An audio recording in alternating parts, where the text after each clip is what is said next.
സ്വർണം കട്ടവരാരപ്പ, സഖാക്കളാണ് അയ്യപ്പ.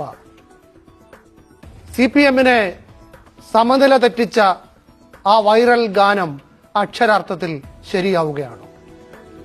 3 CPM നേതാക്കളാണ് ഇതിനകം ശബരിമല സ്വർണ്ണക്കൊള്ളയിൽ അറസ്റ്റിലായി ജയിലിൽ കഴിയുന്നത്. അന്നത്തെ ദേവസ്വം മന്ത്രി കടകംപള്ളി സുരേന്ദ്രനെ പ്രത്യേക അന്വേഷണ സംഘം ചോദ്യം ചെയ്തു എന്ന വാർത്ത കൂടി വരുമ്പോൾ ഇനി ആര് എന്ന ചോദ്യം ഉയരുകയാണ്.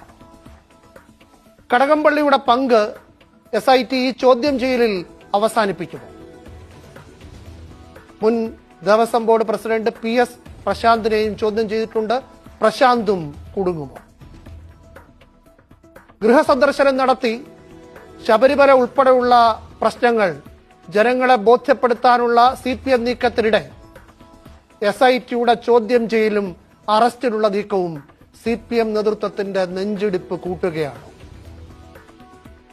SITയുടെ മെല്ലെപ്പോക്ക് ഹൈക്കോടതി വീണ്ടും പരാമർശിക്കുമ്പോൾ ജനങ്ങൾക്ക് മുന്നിൽ സംശയങ്ങൾ വർദ്ധിക്കുകയാണ്.